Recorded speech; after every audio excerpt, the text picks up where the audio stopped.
warahmatullahi wabarakatuh. Alhamdulillah wa syukurlah atas rahmat Allah Subhanahu wa taala.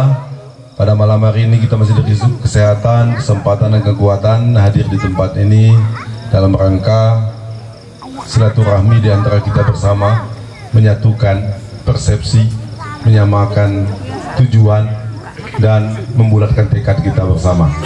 Dan saya yakin dan percaya yang hadir pada malam hari ini punya niat dan tujuan yang sama dengan kita untuk membuat Batang Hari ini lebih baik ke depannya. Yang sama-sama kita muliakan alim ulama cerdik pandai yang hadir pada kesempatan hari ini, dan yang kami hormati Guru Sadat ya, Kordes Sungai Bau yang tadi berapi-rapi menyampaikannya. Berapi-rapi apa marah tuh Pak Guru?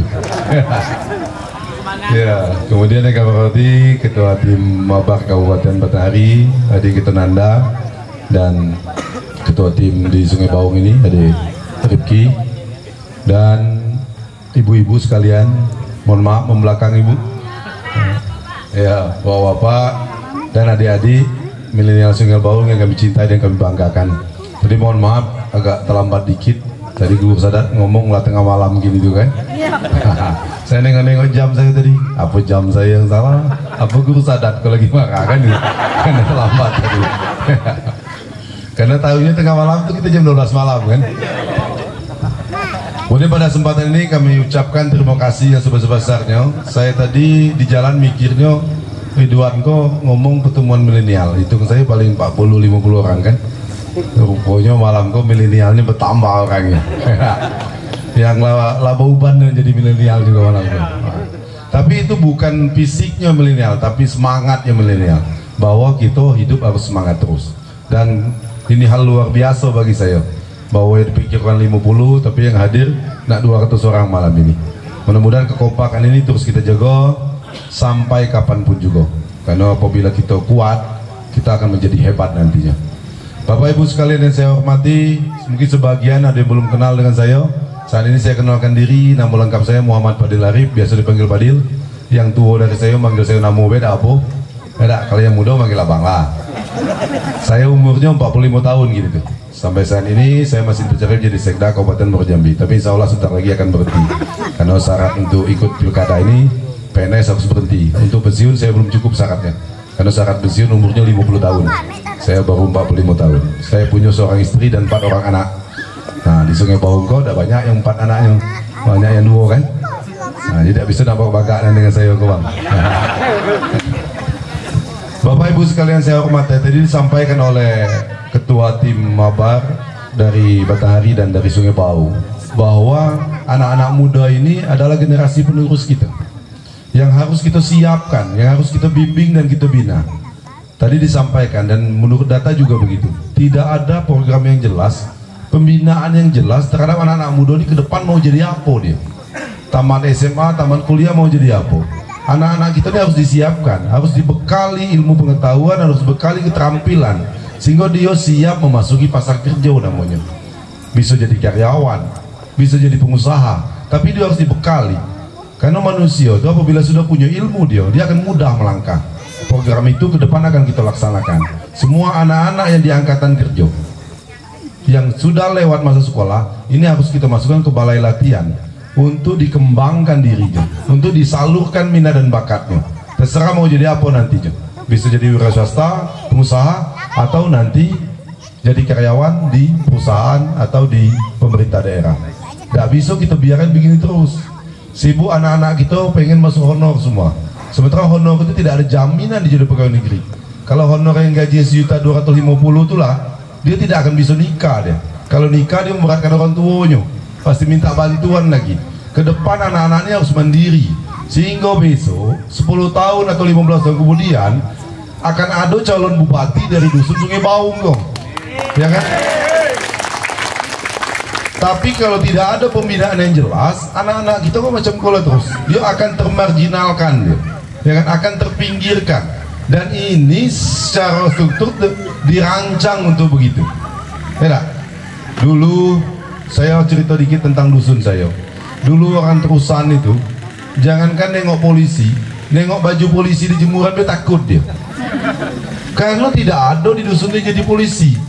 Sejak Bang Muklis jadi polisi, walaupun pangkatnya jenderal, nyola biasa nepuk-nepuk bahu jo, seko edak lagi waktu santai takut dengan polisi sekarang. Karena apa? Karena dia tahu Bang Muklis dari kecil ngadang duren, ngambil ikan, dan ternyata bisa jadi orang hebat. Di Sungai Baung bisa juga harus ada orang hebat lahir di dusun go, supaya menjadi penyemangat anak-anak kita untuk sekolah lebih baik lagi ke depannya. Tapi kalau Sungai Baung kok macam kau terus, ya pasti kita termarginalkan. Bahasa kerennya macam itu. Kalau bahasa hari-harinya terpinggirkan dia. Dan ingat, Sungai Baung ini daerahnya di pinggir kota Bulian. Desa-desa di sekitar kota, apabila tidak dibina dengan baik, dia akan menjadi kantong kemiskinan, akan menjadi kantong kejahatan dia. Contohnya di mana? Di Jambi itu ada Pulau Pandan, Kampung Lego. Itu daerah-daerah di pusat-pusat perdagangan yang lama-lama dia akan berakhir. Nah, untung sekarang ini dipindahkan, lah direhabilitasi daerah tersebut. Dan Sungai Baung ini kalau kita biarkan akan begitu nantinya. Dan anak-anak ini akan menjadi beban bagi orang tuanya. Makanya saya sampaikan, apabila ini tidak kita rubah, maka kemiskinan terus akan bertambah di Kabupaten Matahari. Betul, bantuan itu wajib diberikan kepada orang yang kurang mampu, tapi datanya harus jelas. Sehingga rencananya 5 tahun ke depan orang tidak mampu itu menjadi mampu, sehingga banyak orang senang di Kabupaten Matahari ini. Jangan kita rancang orang tidak mampu menjadi tidak mampu terus, kemudian turun lagi ke anaknya tidak mampu lagi, turun lagi ke cucunya tidak mampu lagi. Karena yang namanya bantuan itu tidak akan membuat hidup kita senang, cuma melepas sesak baik dia. 600.000 sebulan itu tidak mungkin buat kita senang. Dia melepas sesak baik. Ke depan kita akan buat masyarakat menjadi senang. Saya ini sebenarnya tidaklah wajib untuk jalan bupati, cuman karena saya orang Matahari, wajib bagi saya untuk merubah Kabupaten Matahari. Saya tidak berpikir nak menang nak kalah, cuman kalau lah mati baru kalah. Kalau masih hidup harus menang deh. Dan saya tidak akan bisa merubah Kabupaten Matahari ini tanpa pertolongan sanak saudara dan sahabat-sahabat yang ada di Desa Sungai Baung. Karena Desa Sungai Baung ini salah satu desa tua di Matahari, sama di Desa Terusan. Jadi bagaimana kekompakan kita bersama untuk mewujudkan Matahari ke depan yang lebih baik. Jangan berputar-putar gasing macam kau terus. Karena kalau putar gasing itu tidak akan maju-maju tuh. Berputar-putar lama-lama buat lubang, campak di situlah. Enak. Nah, kita tidak boleh putar gasing. Kita harus melangkah, menatap jauh ke depan, dan kita harus lebih baik lagi. Kita tidak menginginkan anak-anak ini bakal jadi pengangguran. Kita tidak inginkan anak-anak muda kita ini bakal jadi orang tidak berguna. Karena kita pengen kalau bahasa dusunnya jadi orang. Yang jadi orang itu syaratnya mandiri. Nah, jadi bisa menjadi kebanggaan orang tuanya. Adik-adik, coba lihat kalau orang tua bercakap sesama dia, pasti bertanya, anak kau macam mana gini tuh? Awalnya senangnya, dan awak udah susunya usahakan lagi. Nyo kawin dewek lah, bininya beranak nyo beli susu dewek lah, ya kan? Kau kadang udah anak kita kawin susu anaknya masih orang tua nyo belikan nyo. Kalau macam itu enaklah bapaknya kawin lagi, ya, jangan nyo kawin, ya kan? Nah, kita harus rubah itu. Besok adik-adik ini harus menjadi kebanggaan bagi keluarga kita. Tapi apabila pemerintah tidak menyentuhnya dengan baik, tidak membinanya dengan baik, maka dia menjadi beban keluarga kita, dia jadi beban negara kita, serta beban Kabupaten Batanghari. Batanghari adalah kabupaten tertua di Provinsi Jambi. Tapi saat ini, disampaikan Anda tadi, saya sudah 2 kali melakukan survei, ditanya kepada orang Batanghari, sebagai orang Batanghari apa yang saudara banggakan? Jawabannya tidak ada. Nah, tadi Sungai Baung, ada tak yang dibanggakan dari Kabupaten Batanghari gitu? Apabila disebutkan kata-kata Kabupaten Batanghari, apa yang teringat oleh saudara? Jawaban pertamanya jalan buruk, yang paling ingat, ya tak? Karena saya nonton beberapa hari yang lalu di Jambi TV, ada pernyataan dari Dinas PUPR Kabupaten Batanghari, 70% jalan Kabupaten Batanghari dalam keadaan rusak. Jadi wajar orang ingat jalan buruk itulah. Saya masuk desa A di Kecamatan Pembayung, dia nyebut kami diadak tirikan Pak. Masuk lagi di desa di Kemar Sebulu, dia masuk diadak tirikan. Masuk di Bejubang, dia nyebut juga kami diadak tirikan Pak. Dalam hati saya, kok kalau dia nak tirikan, salah ibunya ibu tiri kok. Itu pula kan. Karena semua merasa dia nak tirikan. Besok ke depan pemerintahan harus berbuat adil. Semua harus mendapatkan hak dan perlakuan yang sama. Apalagi di dusun kita kok, dusun tua macam itu kan. Nah, dan saya yakin dan percaya orang Sungai Baung sudah sepakat untuk itu. Mari kita sama-sama bulatkan tekad, satukan langkah kita untuk merubah Kabupaten Matahari menjadi kabupaten yang terunggul dan terdepan di Provinsi Jambi ini. Dan saya mau kasih Pak Ridwan ya, Rifki dan Guru Sadat, serta Bapak Ibu sekalian sudah membuat acara seperti ini. Nanti kata Ridwan ada diskusi, silakan Bapak Ibu sekalian, karena saya selalu melatih diri saya untuk terbuka, untuk setiap waktu menerima saran dan kritikan. Apabila nanti apa yang saya sampaikan ada yang tidak tepat atau ada yang tidak pas, silakan dibantah saja. Karena biasanya Pak, Ibu sekalian, setiap pertemuan itu ada yang berbeda pilihan, dan itu kita hargai. Bahwa ke depan 5 tahun lagi, apabila ada pilkada di Kabupaten Matahari, kita tidak menginginkan ada tekanan-tekanan lagi. Orang tua yang anaknya pegawai honor takut anaknya dipecat, terpaksa mendukung seseorang. Orang tua yang punya anaknya pegawai negeri takut anaknya dipindahkan, terpaksa mendukung seseorang. Ke depan itu harus kita hilangkan. Orang Batanghari ini sudah merdeka, Indonesia ini sudah merdeka, tidak boleh tekan-tekan macam itu lagi. Tapi saya yakin orang Sungai Bogor tidak takut macam itu. Ada yang takut? Nah, yang di Siko, yang di rumah takut. Bisa yang di rumah kita buat jangan takut juga. Karena Indonesia ini sudah merdeka, tidak boleh lagi ditakut-takuti. Dan ingat Bapak Ibu sekalian, yang gawe nakut-nakut itu sama dengan hantu. Hantu itu nyekik kita tidak, cuma nakut-nakuti begawainya. Sehingga kita naik motor jatuh dewe, buatnya kan, berjalan campak dewe. Jadi dia tidak bisa nyekik, tidak, cuma nakut-nakuti lah gawainya. Makan nasi tidak bisa, ya kan? Nah itu gawe orang nakut-nakut itu. Jadi ke depan itu akan kita hilangkan di Kabupaten Matahari.